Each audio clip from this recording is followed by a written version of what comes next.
तो दोस्तों आज हम फिर से आपके लिए लेकर आए हैं देश दुनिया की सभी ताजा बड़ी खबरें। फटाफट एक एक कर विस्तार से आज आपको बताएंगे, तो वीडियो को अंत तक जरूर देखें। दोस्तों वीडियो बनाने में हमें काफी मेहनत लगी है, तो वीडियो को दिल से लाइक कर दीजिए। दोस्तों पहली खबर में आपको बता दें कि अंग्रेजों को लगा एक और बड़ा झटका। मैक्सिको में 400 लोगों ने कबूल किया इस्लाम धर्म।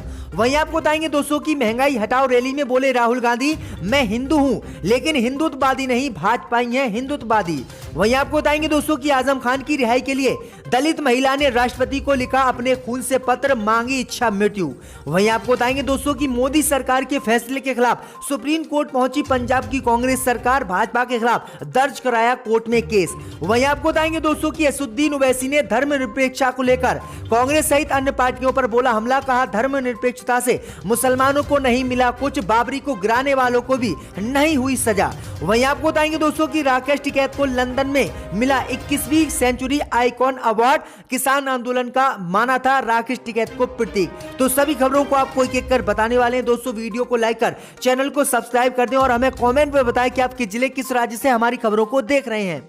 इसी बीच तो दोस्तों अगली खबर की ओर, तो अंग्रेजों को लगा बड़ा झटका। मैक्सिको में 400 लोगों ने कबूल किया इस्लाम धर्म। जी दोस्तों आपको बता दें ये बड़ी खबर सामने निकल कर आई दोस्तों की अंग्रेजों को मैक्सिको में आज बड़ा झटका लगा है और मैक्सिको में ईसाई और कैथोलिक धर्म छोड़कर 400 लोगों ने इस्लाम धर्म कबूल किया है, जिसके बाद मैक्सिको के लोग भी हैरान है। वहीं आपको बता दें कि मैक्सिको सिटी के टाउन चियापास के एक गाँव में 400 लोगों ने ये इस्लाम धर्म कबूल किया है और मुस्लिम बनकर अपनी नई जिंदगी शुरू की है।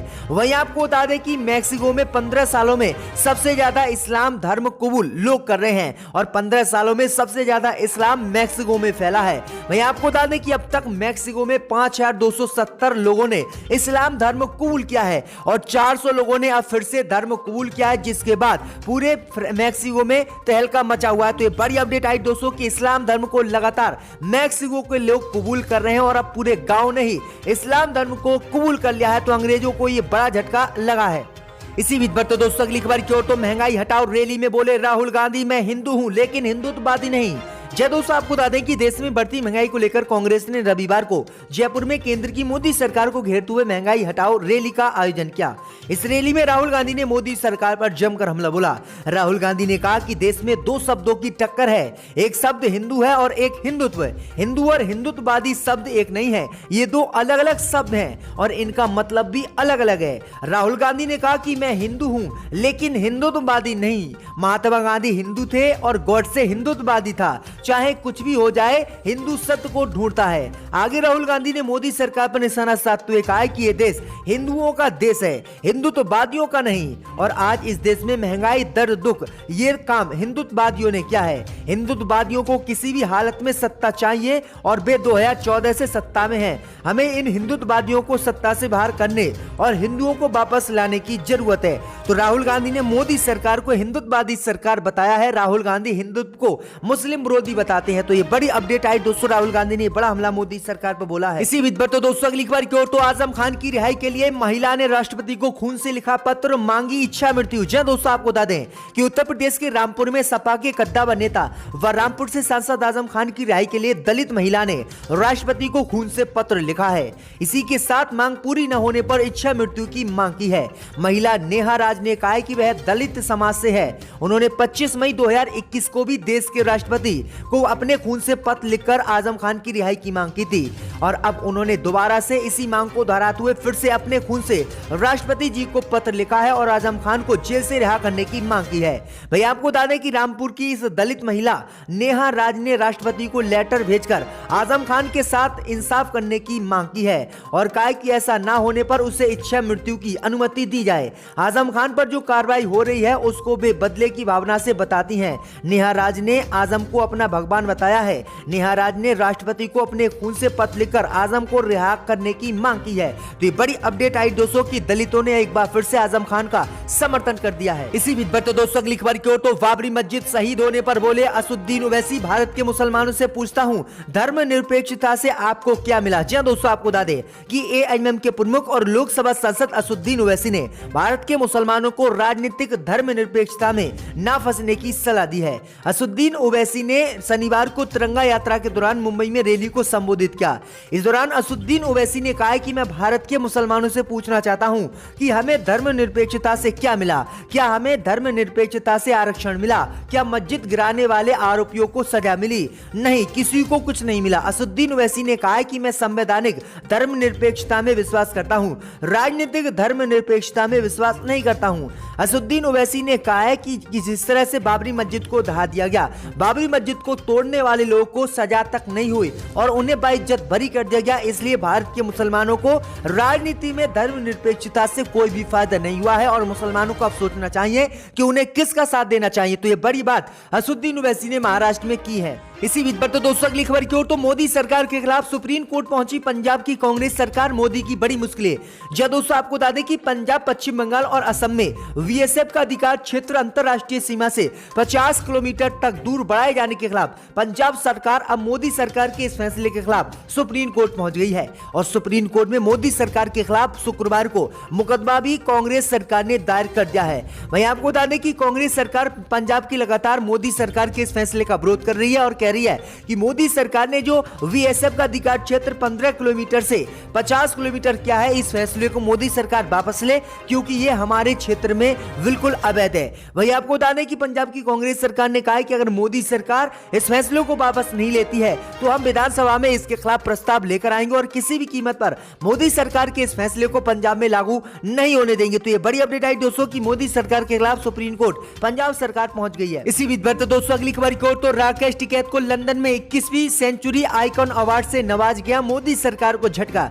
जी दोस्तों, आपको बता दें कि किसान नेता राकेश टिकैत लंदन में सम्मानित 21वीं सदी के आइकॉन अवार्ड 2021 से नवाजे गए हैं। दरअसल आपको बता दें कि भारतीय किसान यूनियन के नेता और पिछले 1 साल से चल रहे व आज समाप्त हुए किसान आंदोलन में सक्रिय रूप से अहम भूमिका निभाने वाले राकेश टिकैत को यह अवार्ड दिया गया है।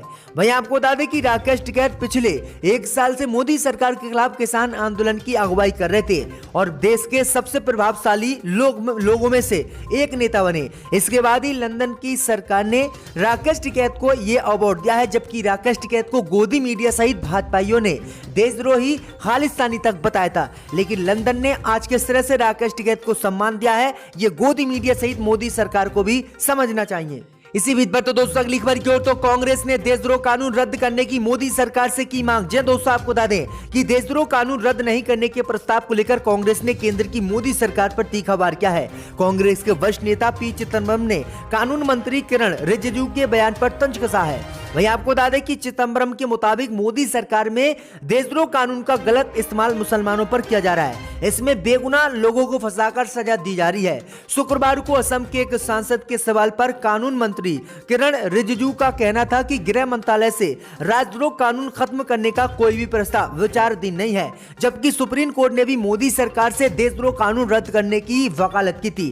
सुप्रीम कोर्ट ने कहा था कि अब देशद्रोह कानून की कोई भी जरूरत देश में नहीं है क्योंकि भारत अब आजाद हो चुका है। देशद्रोह कानून की जरूरत जब पड़ती थी अंग्रेजों को, जब अंग्रेज भारत पर राज करते थे और अंग्रेज इस कानून को लागू करते थे, लेकिन अब देश में अंग्रेजों का शासन नहीं है। अब ये लोकतांत्रिक देश है, इसलिए देशद्रोह कानून को यहां पर खत्म कर देना चाहिए क्योंकि लगातार देशद्रोह कानून में मुसलमानों को फंसाकर केंद्र की मोदी सरकार जेल में डाली और इसी को लेकर कोर्ट और कांग्रेस ने भी इस कानून को रद्द करने की मांग की। अब देखते हैं मोदी सरकार रद्द करती है इसे या फिर नहीं। इसी बीच पर दोस्तों अगली खबर की ओर तो बीजेपी नेता नरेश अग्रवाल का विवादित बयान। कहा हम लोगों को छाटेंगे कि हिंदुस्तान में किसको रहना है और किसे नहीं। जी दोस्तों, आपको बता दें कि हरदोई जिले में सदर विधानसभा क्षेत्र में रविवार को क्षत्रिय समाज के प्रबुद्ध सम्मेलन का आयोजन किया गया। इसमें पूर्व सांसद और भाजपा नेता नरेश अग्रवाल ने कहा कि हम लोग छाटेंगे कि हिंदुस्तान में किसको रहना है और किसे नहीं। याद रखना ये काम प्रधानमंत्री मोदी और योगी आदित्यनाथ ही कर सकते हैं। वहीं आगे उन्होंने कहा कि अयोध्या और काशी के बाद मथुरा भी हमारे एजेंडे में है।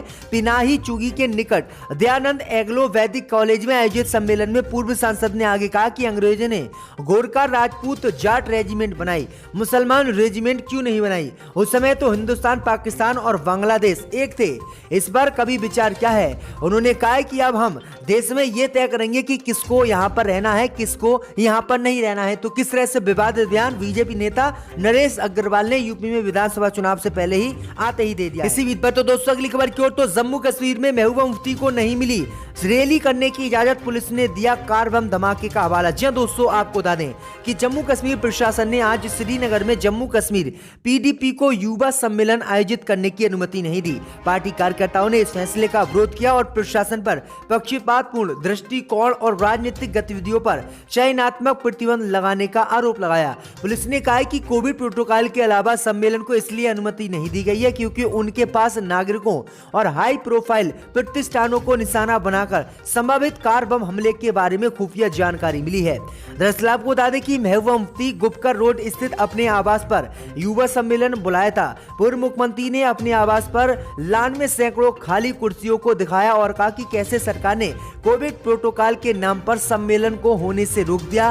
महबूबा मुफ्ती ने आरोप लगाया कि सरकार कश्मीर में युवाओं को राजनीतिक स्थान न देकर उन्हें अंधकार में ढकेल रही है। मैंने ये भी देखा था 2006 में